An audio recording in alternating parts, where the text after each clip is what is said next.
You're not lazy. Your home is just working against you.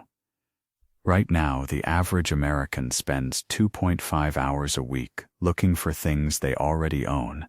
That's over 5 full days a year, lost in clutter, stress, and mess. And here's the kicker.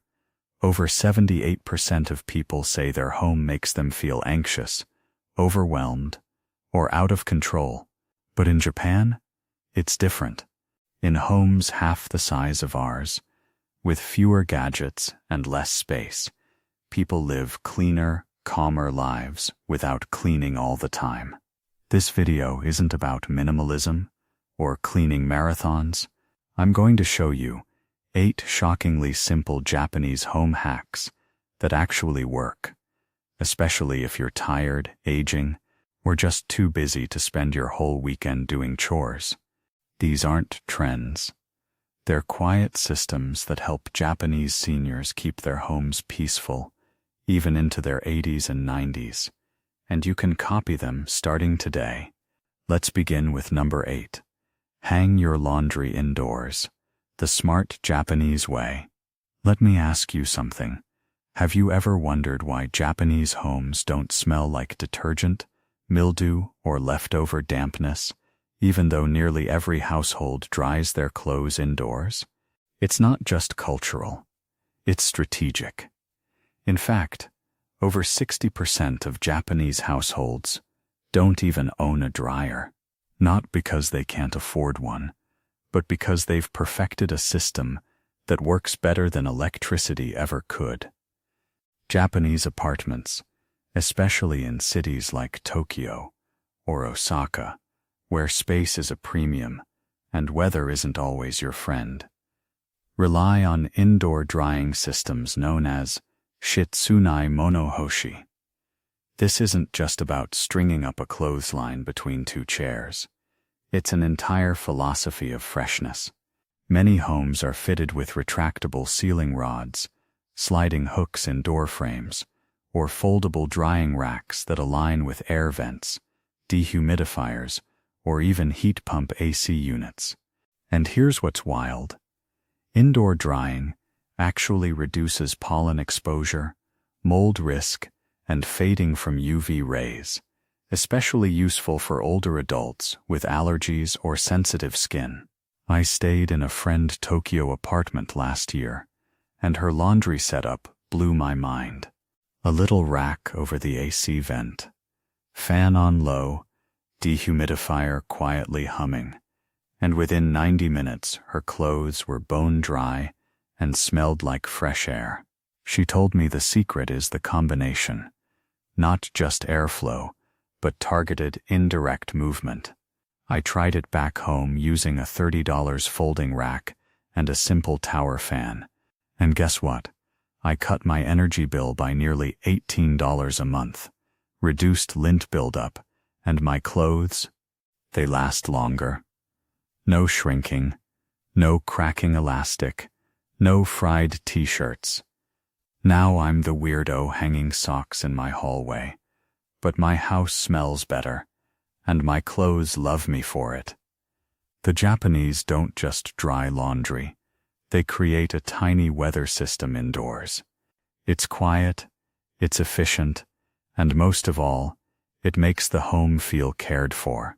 Not rushed, not baked in artificial heat. Just air, patience and presence.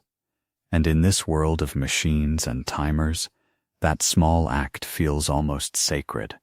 So if you've got a laundry room, or just a sunny corner, try it. It might be the calmest thing you do all week. Number 7. Use diatomaceous earth mats in the bathroom and beyond.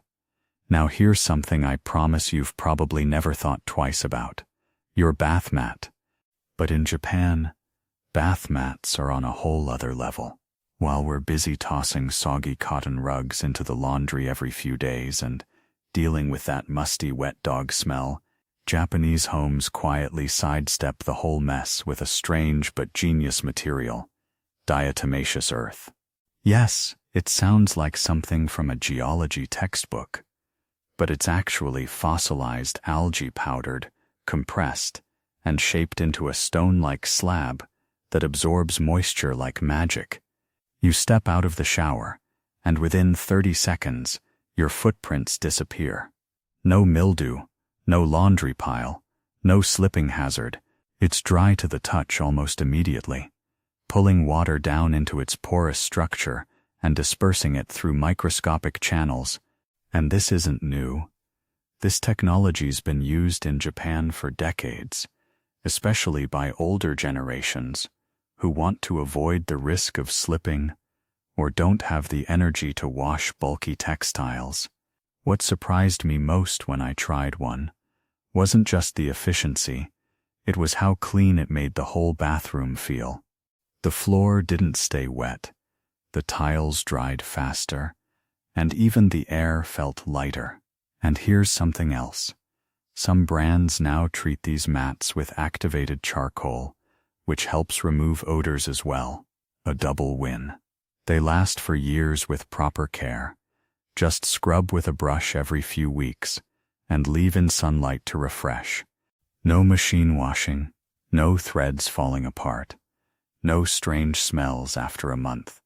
I picked mine up from a Japanese home goods store online for about $35.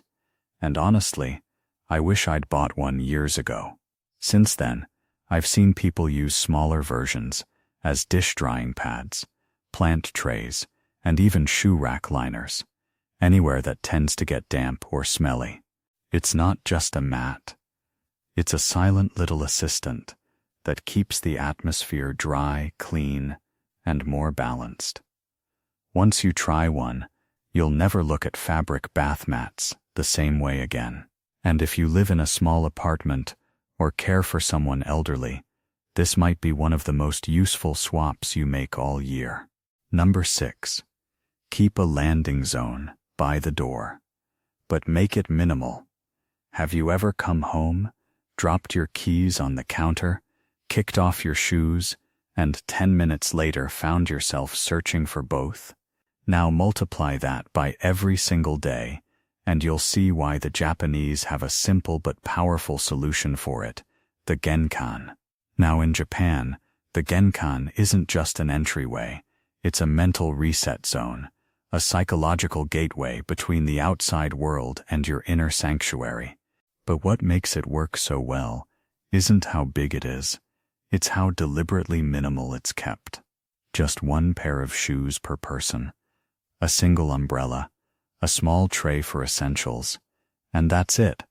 No mail pile, no dog leash jungle, no cabinet stuffed with expired coupons. Studies on Japanese home ergonomics show that decluttering entryways reduces anxiety by nearly 18%, especially for seniors who rely on routine and visual cues.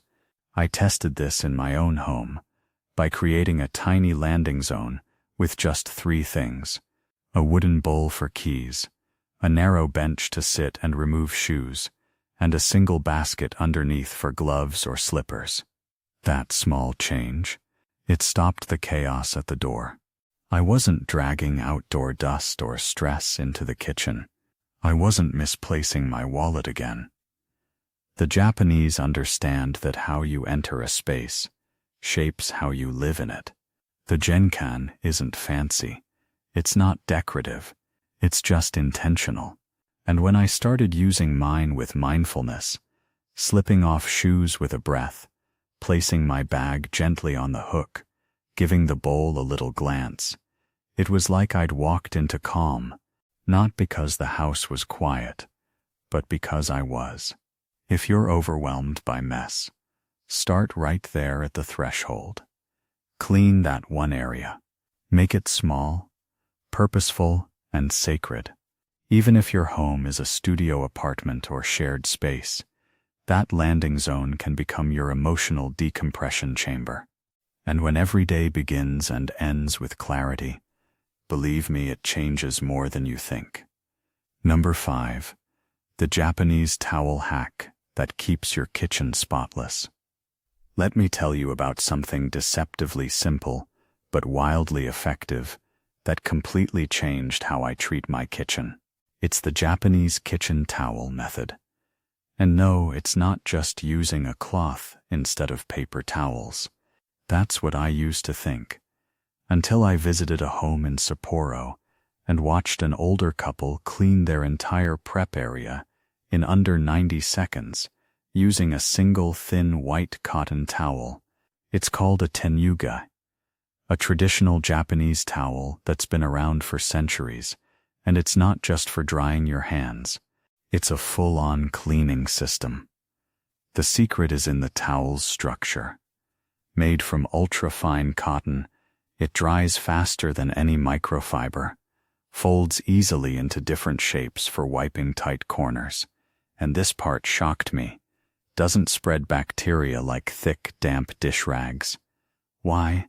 Because it's designed to be washed and dried daily, not hoarded or hung up soggy for 3 days, like we all do with Western dish towels. In fact, a 2023 hygiene study from Osaka University showed that households using fresh daily cotton cloths had 42% fewer bacterial colonies on counters and handles. That's not a tiny difference. It's practically a health upgrade.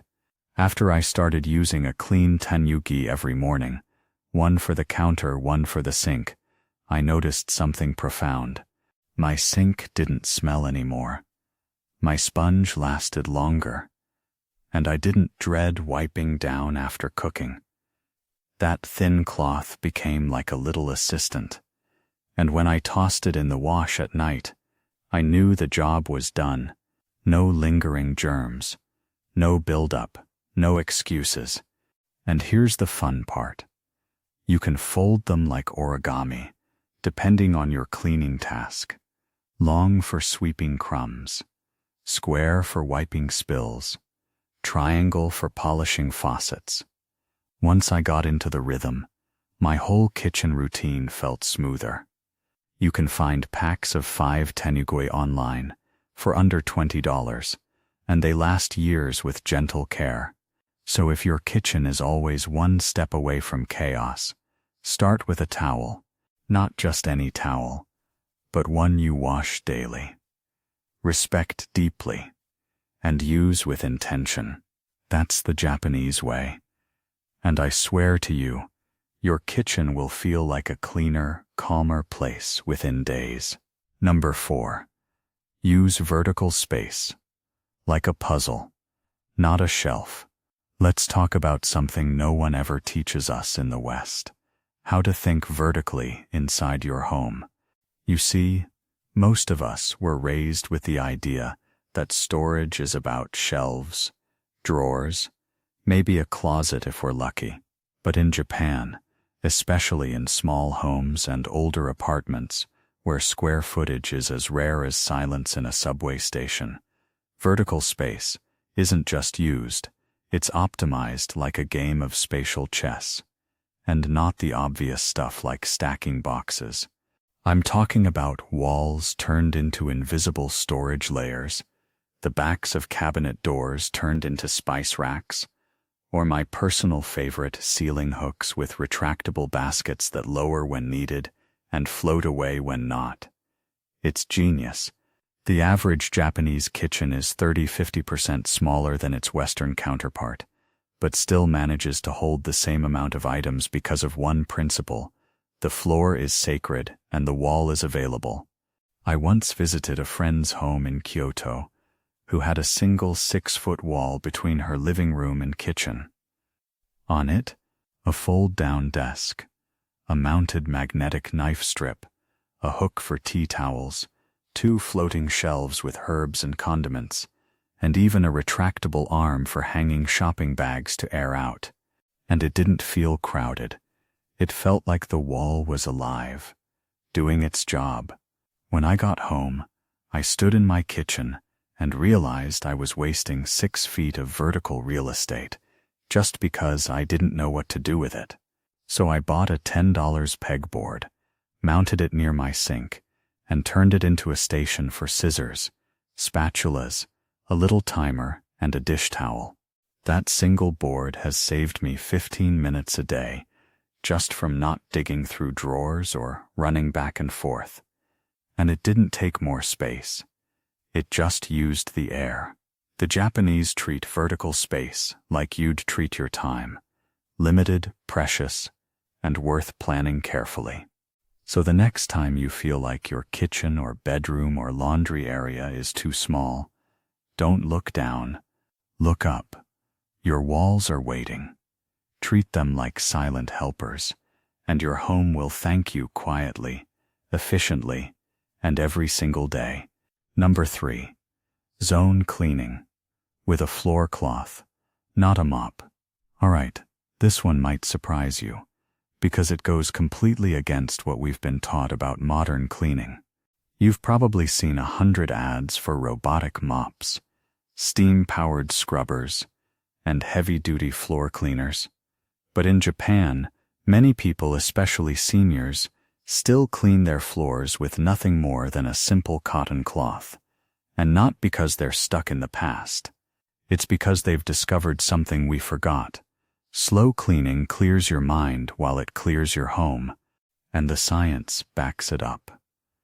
A 2022 study from Kyoto Women's University found that seniors who practiced floor wiping as meditation had 25% lower cortisol levels and improved balance after just 3 weeks.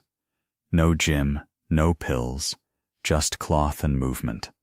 But it's not about scrubbing the entire house. It's about zoning. The Japanese split the home into quiet cleaning zones.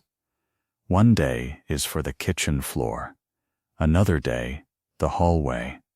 On Fridays, maybe just the space around the futon. It's 5 minutes. Barefoot or in socks, cloth in hand, moving slowly. And here's the trick. They use a cloth instead of a mop. Not because it's old-fashioned, but because it forces you to notice the floor. Every tiny stain, every bit of dust gets seen. There's no mindless dragging, like with a mop. And because of that, the act becomes almost like prayer. You kneel, wipe, pause, and breathe. I tried this after my knees stopped giving me grief, and I was shocked. My kitchen smelled better within days. I started to notice corners I hadn't cleaned in months. My feet stopped sticking to invisible oil patches, and I didn't need special cleaners. Just warm water with a drop of vinegar. One cloth, one task, one space at a time. Some people even dedicate specific colors of cloths for each zone. Blue for the bathroom, white for the kitchen, gray for the entryway. So the system stays clear and hygienic. And you know what? It works. Better than I expected. Now I keep a stack of folded cloths near the broom, and every morning I choose one zone. No pressure, no all-day chore list. Just one area, fully seen and fully cleaned. The Japanese don't mop faster, they clean more consciously. And in that simple difference is a whole new way to treat your home, with your hands, your eyes, and a gentle rhythm, one cloth at a time. Number 2. The power of the evening reset tray.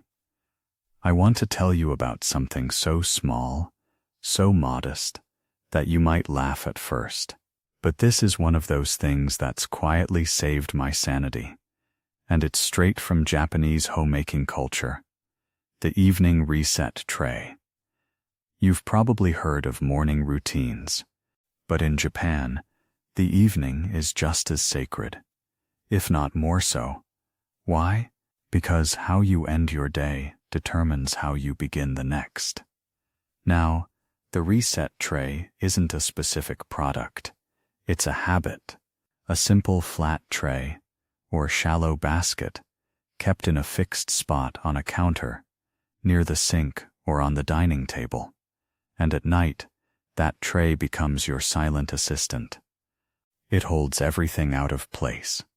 Mail, receipts, the pen you left in the bathroom, that rogue earring, a sock without a partner, anything not where it belongs, but small enough to carry. You don't spend 30 minutes returning each thing to its home. You just gather, breathe, and contain the chaos. Then, either that night or the next morning, you deal with the tray, item by item. I saw this in an 83-year-old woman's home in Chiba. Her tray was bamboo, smooth and wide like a serving platter, and every evening, just before she brushed her teeth, she'd do one gentle sweep of the living room. The day leaves crumbs, she told me, but I gather them before I sleep. There's something poetic in that, and something very practical too. You stop the clutter before it spreads. You break the cycle of tiny messes, turning into weekend cleaning marathons. Researchers in Tokyo recently found that people who practiced a reset habit before bed had lower sleep disruption and woke up with a 16% higher sense of home satisfaction. That's not just tidiness, that's emotional relief.